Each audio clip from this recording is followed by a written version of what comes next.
This podcast is part 2 of 2 on weaponizing brain science and continues the conversation with Dr. Giordano from where it left off in part 1. I want to talk a little bit about an article that you wrote for the HDIAC back in 2016, which was entitled Battlescape Brain. And in that article, you talk about the need for deep surveillance of neuroweapon technologies like these, but you also mention the challenges in identifying and tracing those developments. Could you elaborate on some of those challenges and potential solutions for effectively understanding global developments in neuroweapon technologies? The idea of deep surveillance is, as the name would imply, axiomatically, what we're looking at is surveillance across a number of verticalized levels. Clearly, it becomes important to horizontalize surveillance, to be able to have a wide field of surveillance to see who's doing what and what it is they're doing. But what deep surveillance entails, again, somewhat superficially in the definition, is both an examination of those explicit factors that could be contributory to the weaponization of any form of bioscience and tech, in this case neuro, as well as those implicit and tacit factors that might be contributory or that in some way might be illustrative of ongoing programs and/or directions and trajectories for the possible weaponization of these tools and technologies. Now, that level of deep surveillance, obviously, as we alluded to, not only in that paper, the Battlescape Brain paper, but in a subsequent paper that looked at radical leveling and emerging technologies, also in HDIAC Currents, examined the idea of what that type of surveillance and its informational transfer and ultimately actionability would obtain and entail. And one of the things that we argued for very strongly is at very least what is necessary is a whole of government approach, a cooperative, collaborative whole of government approach. But although that is necessary, we argued that that is not sufficient. Working with my colleague, former Navy Captain Rick Bremseth, again, Lieutenant Colonel Jennifer Snow, Dr. Diane DeUlis, Joe DeFranco, what we argued for is that what is really required in that type of deep surveillance that carries it through for the acquisition of information all the way to actionable entities that would then target certain things to be able to then mitigate our strategic competitors and or our adversaries' efforts in this area would require more of a whole of nation approach, where now we have almost a seamless triangulation between government entities, research entities, and commercial entities that are then able to mobilize those resources in the deep surveillance that's necessary for acknowledging, addressing, and assessing relative risks that may become threats, quantifying the risk to threat index, and then identifying what aspects of those quantifiable risks are mitigable and or preventable, and then engaging the resources that are necessary to do that. And we're not talking about things that are bellicose here. Very often what we're talking about is a level of ongoing discourse that would then prompt, for example, a dialectic approach with our strategic competitors to say, all right, we gain some intel that you're doing A, B, and C, and A, B, and C can very easily lead to X, Y, and Z. So the nature of the international discourse across the proverbial bargaining table needs to change. And very often that then requires a new level of both integration and cooperation so as to be able to create what we've called cooperative competition, where we are cooperating in such a way that we understand the competition is there, but that competition then creates shared dependencies, interdependencies, whereby that level of cooperation is fundamental if there are going to be some level of distinct hegemonies that are exercisable, such that the rising tide would then raise all boats. Really easy to say, not really easy to do. And of course, it's going to take a whole of nation approach on our side to be able to affect that level of both deep surveillance and actionable programs that are then able to engage our strategic competitors, tactical competitors, and potential adversaries on the levels that are capable for both preparedness and readiness and response. So in that overview, you mentioned competition, and in the article for HDIAC, you hinted at the possibility of a neuroweapons arms race of sorts that could follow international surveillance. Specifically, the possibility of a spiraling reaction of testing and countering. Is that still a concern today? Well, I think it is. I think whenever you're dealing with international science and technology that are leverageable across of a series of fronts that then would impart some level of hegemony or power rebalancing, there's always going to be a tit for tat. It is as old as the human condition, if you will, and I think probably arguably as old as evolution itself. I develop characteristics A, and characteristics A impart upon me some advantage, and so as to be able to retain some type of ecological balance and or niche presence, if not domination, you then must develop characteristics B that mitigate or counter characteristics A. And so you get this sort of escalation effect that can occur. It's what my colleague Bob McCrate refers to as brinksmanship. He's referred to something as brain science brinksmanship. And I certainly agree. I mean, we're singing off the same sheet of music. I think there is the potential for that level of escalation. And what's important to understand is that in some cases, that level of escalation is going to be explicit, and in other cases, it's implicit. And then yet, in many cases, both in the implicit and explicit range, it's almost unavoidable. And let me give you an example. A stance of preparedness, for example, would imply that I need to be aware of what's going on out there, and in my preparedness, at least have some level of readiness for response, which would mean I would then have to do something to further study those bad things out there, or those things that could turn bad out there, so as to be able to create things that might be an antidote, things that might be something preventive, or certainly the things that would allow me to be recuperable and or rebound. So I would then have to engage in this type of program. This is what we see with an arms race. Again, what I think becomes important is the nature of the discourse, and that discourse has to appreciate certain dialectical components. In other words, your point of view is certainly going to argue that you're doing these things for reasons that sustain what you define to be relative goods of your way of life, your value, and your ideals. And we're doing the same thing. So in appropriating those things, one of the constructs that's important to consider is, are the escalations of these types of techniques and these types of tools bad unto themselves? Are the tools, or the methods, or the actual technologies bad unto themselves? Or are there thresholds whereby these particular uses, in some cases what we call dual uses or direct uses, then represent a threshold of potential malevolence and maleficence? The legal term here is malum in se. Is the thing bad unto itself? So let me give you an example. If I develop some microbe, whether it's a bacteria or a virus, and that virus is to such an extent that there is no known treatment, there is no known vaccine, and it's highly reproducible and highly infectious in a human population, if I develop that synthetically, well then clearly that represents a definable harm. It is bad unto itself. If I develop a nuclear weapon, there's no way I can couch developing a nuclear weapon and say, well, I was going to use it for fireworks on one of our national celebrations. You should see the pyrotechnics when this thing goes off. It's a bad thing unto itself. But what becomes problematic with the brain sciences and many of the biosciences and technologies is that the actual tools and or the techniques are in fact duly usable. And what we mean by that is they can be used in applications in bioscience and biomedicine.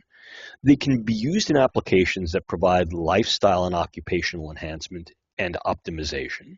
And certainly just by flipping those things around, if we can make something, quote, better, we can also identify those substrates and targets that could then make it worse. And as a consequence, the relative dual usability of the biosciences is relatively high. So to prevent that level of escalation and or, as Bob McCrate refers to it, as brain scientific brinksmanship, I think a relative level of clarity is necessary, understanding that in some cases, opacity and frank transparency might be limited because of issues of what is classified and what is not. But I think at least understanding that there should be definable parameters that need to remain apace of the science. And that's one of the problems with very, very rapidly progressing science and technology, such as that which you have in the brain sciences, which is that characteristically, the policies and the guidelines tend to lag a bit behind. And those lags then create opportunistic gaps for furthering programs of research, development, testing, and evaluation that could be diverted to dual use, or in fact that could be used explicitly for national security, intelligence, and defense operations. So one of the things that we've been calling for, working with my colleagues Dr. Diane DeUlis and Dr. Dan Gerstein of the RAND Corporation, has been a revisitation of the biological toxins and weapons and chemical weapons conventions to more appropriately assess, define, and categorize what things are weapons, what things are weaponizable, what tools and techniques are available to create such weaponizable trajectories, and how the nature of the discourse and perhaps the surveillance needs to change so as to allow for more effective oversight and governance. You've hinted at this a little bit so far with the mention of dual use, mention of opacity, and you note this in your article as well, that strict regulation of neuroweapons might not quite be feasible, but that developing a set of ethical frameworks could be useful for guiding future policies on biotechnology and its applications. In your opinion, what should those ethical frameworks look like? Well, again, I have to have a deep nod of homage to my colleagues with whom I worked on the European Union's Human Brain Project, the SP12 sub-program that looked at philosophy and ethics, and the particular group that I was involved with and had the pleasure to be engaged with for a couple of years, which was their task force on dual-use brain science. And again, a deep, deep nod to my colleague Nicholas Rose of King's College, to my colleague Katinka Evers of University of Uppsala, who were leading figures in this task force with whom I engaged. And I think what becomes important to understand is that when you're establishing ethical criteria, trying to attain some level of homogeneity and uniformity of adherence to ethical criteria is indeed a balancing act. I also had the opportunity to work with some very esteemed colleagues of the Organization of Economic Cooperation and Development. And we were able to literally sit at the discourse table with a number of our international colleagues that are, for all intents and purposes, at least commercial and economic competitors in the brain science and neurotechnology forum. And what became very, very clear is that different cultures have different histories. Different cultures have literally different geographies and different ecologies. Different cultures have different needs and values, and those needs and values very often are predicated upon those physical conditions that were part of their history or part of their current ecology, as well as their philosophies. And those philosophies are long-standing and can be filtered through relatively new lenses. And different philosophies will very often give rise to distinct ethics. Ethics is always about the effort. Ethics is always about the enterprise. Ethics is always about the endeavor. And if that endeavor is maintaining values, actions, ideals, and mores that are intrinsic to a culture historically and that are being upheld politically, then you're going to get varying ethics in ways that sometimes are grossly variant and in other ways that are more subtle and implicit. And the more global we become in these enterprises with regard to our international exchange and multinational exchange, and the more advanced the brain sciences as well as other sciences become, and as a consequence of that, their utility becomes apparent not only in biomedicine and or in public life and occupational use where they might be leveraged economically in terms of soft weaponology and non-kinetic rebalancing, but also literally being uptaken into national security intelligence and defense operations, or perhaps more specifically defined as warfare intelligence and national security operations, WINS. Well, that's what they're looking to do. They're looking to evoke some win with regard to some form of hegemony, whether it's economic, whether it's geopolitical, and or whether those economics and geopolitical also play into how these things are used in strategic, tactical intelligence and military operations, whether by enhancing and enabling our own, or by in some way influencing, debilitating others. So the issue there becomes one of the ethical discourse.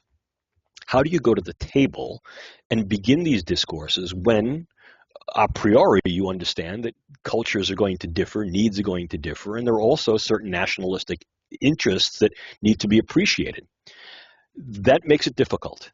That makes the types of ethics difficult that I think need to be leveraged and need to be perhaps developed.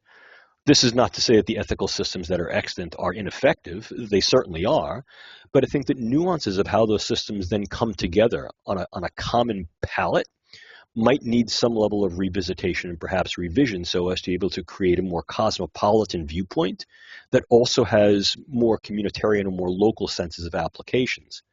Where it does get tricky is where you begin to deal with the ethics of utilizing science and technologies in national security, intelligence, defense, and warfare intelligence and national security initiatives, operations, and agendas. Because the nature of those operations, the nature of those agendas are towards some level of hegemony and or superiority and advantage. And many times that information does exist on a classified side where transparency is less than full. So engaging those discourses, I think, will take some level of sophistication to be able to understand not only where the research is at present, but what contemporary or current research obtains and entails and perhaps implies for developments within the next 5 to 10 years, 10 to 20 years, and then beyond.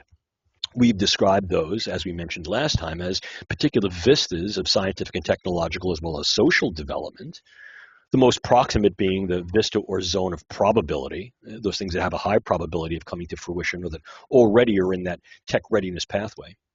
Those things from, let's say, 6 to 15 years represents the zones of possibility, the vista of possibility.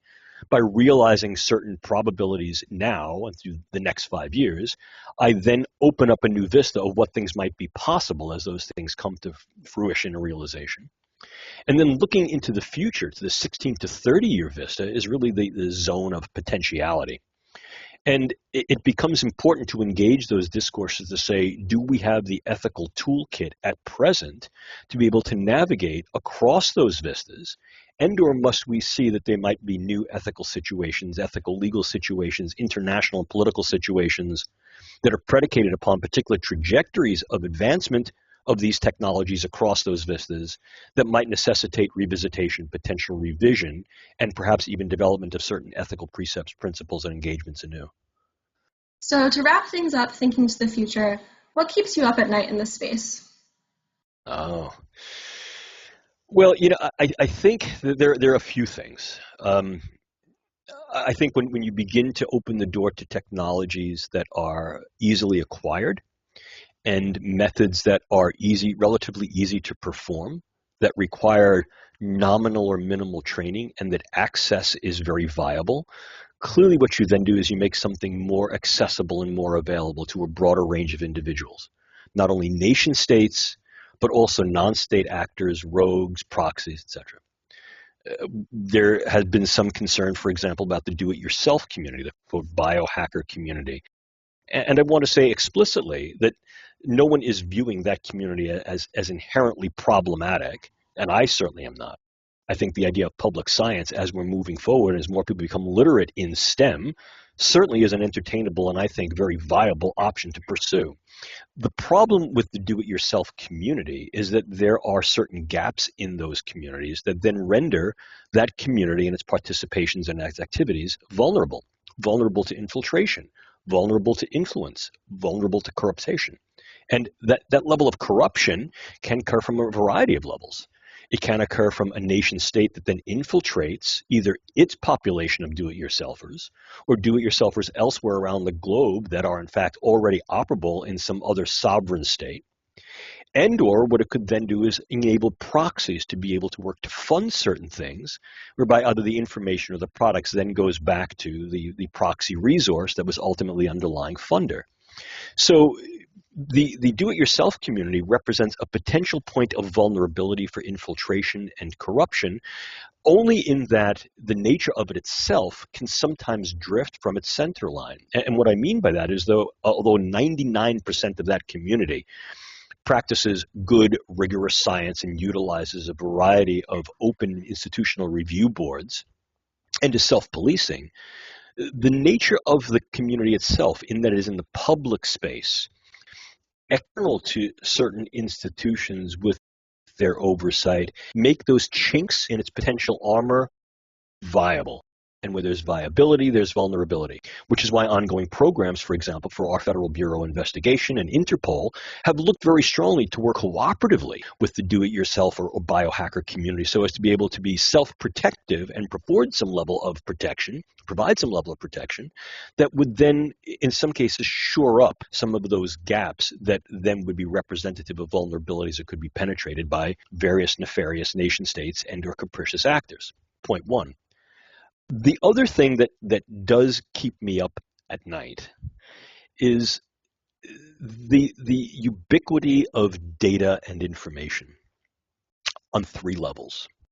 Number one, what I'll call real information, real data, the growing capability, the developments and advancement of not only big data resources and tools, but also the yoking of big data in the sciences and technology to additional sciences and technologies such as decision technologies and artificial intelligence on a variety of scales. That makes data and information very viable and valuable for a host of different uses. And where there are uses, there's the potential for inadvertent misuse, and there's also the potential for abuse or intentional abuse and misuse. Number one. Number two, that viability of information, I think, is also becoming ubiquitous in the public space. And the more information that we're receiving, the more potential misinformation we're receiving. The issue here is that the more capable we become in various areas of science and technology, and brain science and technology, of course, notwithstanding, and in some cases, I would argue ever more so, because there are still unknowns about brain science. There are still unknowns, unanswered questions and problems about what the brain is and how the brain does what it does. Misinformation can be a problematic thing. It can lead to public attitudes, values, anticipations, anxieties that may be, in some cases, exaggerative, and in other cases, underappreciative. And I think that level of knowledge is going to be important as the brain sciences and other sciences advance, so as to make the public aware, not in a way that is anxiously apprehensive, but aware in a way that is salient and sentinel of what is going on in the sciences and the potential benefits as well as burdens and risks that these may pose. And in so doing, understanding that that public is a constituency for politics. And it's that interaction between the polis and our elected officials that will help to create that type of engine in biosecurity that will be far more better equipped, informed, and I think capable in terms of our biosecurity preparedness, readiness, and response, engaging that whole of government to whole of nation approach that we advocate. Dr. Giordano, that's it from our end. Thanks again for your time today. As always, it's a pleasure having you. Thank you, and thank you so much for your ongoing interest in my work. Thank you for joining the HDIAC podcast. To learn more about our other services, please reach out directly or visit us online at www.hdIAC.org.